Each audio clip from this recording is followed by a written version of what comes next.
બાપ.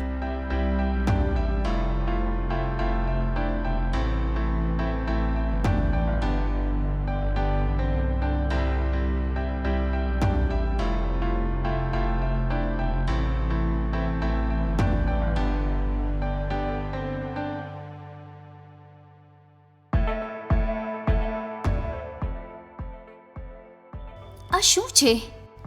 આ સાડીનું બ્લાઉઝ નથી દેખાતું. ઉપર જ સૂકવેલું હતું ને, ક્યાં ગયું? સવારે કપડાં સૂકવવા જતી હતી ત્યારે એક પેલો બેચલર છોકરો સીડી પાસે જ ઊભો હતો. કદાચ એણે જ કપડાં લીધા કે? એને એમ જ છોડીશ નહીં. એને ફોન કરીને હમણાં જ કહું છું.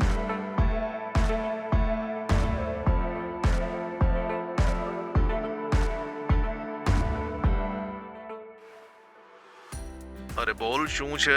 એક ઇમ્પોર્ટન્ટ મીટિંગમાં છું, તને ખબર નથી પડતી? બોલ બોલ, ફોન કેમ કર્યો તો? જી, મારી બ્લાઉઝ અને બ્રા ગાયબ થઈ ગયા છે. અરે એમાં મને શું કામ પૂછી રહી છે? જો શોધ, ક્યાંક ત્યાં જ હશે. અરે આટલામાં મને કેમ ફોન કર્યો?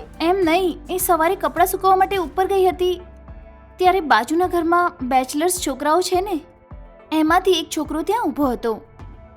ઓહો, એમ વાત છે? એ જ મારા બ્લાઉઝ અને બ્રા લઈને ગયો હશે. એને એમ જ છોડવાનું નથી. આ બધું આ જ સમયે ખતમ કરવાનું છે. તમે એને જરા પૂછો ને. હું આવીને પછી વાત કરું.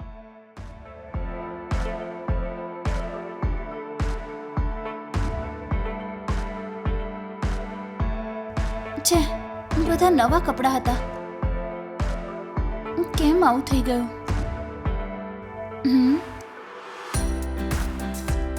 બધામાં એ જ કોસ્ટલી બ્લાઉઝ હતું. ખબર નહીં ક્યાં ગયું.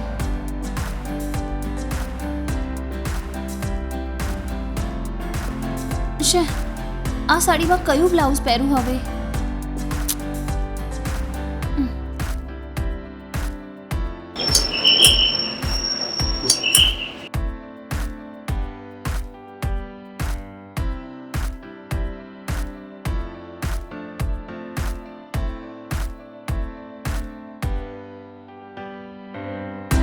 આવું છે આ લઈ લો. આ બ્લાઉઝ મેં સાંજે જોયું તો મારા ઘરની સામે પડ્યું હતું. આ તારું જ છે ને? હા, તો મારું જ છે. પણ આ તમને ક્યાં મળ્યું? નીચે પડ્યું હતું તો મેં લઈ લીધું. ઉપર તો બેચલર્સ જ રહે છે અને આ મારું પણ નથી. એનો મતલબ આ જરૂર તારું જ હશે, એટલે હું લઈને આવી. ખૂબ જ ધન્યવાદ. હા, જ્યારે પણ કપડાં સૂકવે તો બે ક્લિપ મારી દેજે, તો જ એ કપડાં નીચે નહીં પડે. ઓહ, ખૂબ ધન્યવાદ. વાંધો નહીં.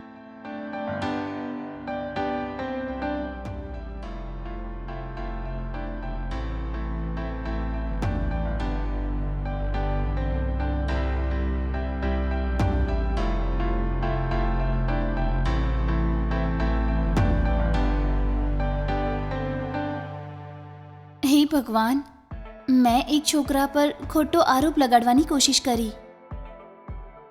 હવે હમણાં જ એમને ફોન કરીને જે થયું એ કહેવાનું છે, નહીં તો આવતા જ એ પેલા છોકરા પાસે જઈને ઝઘડો કરી લેશે.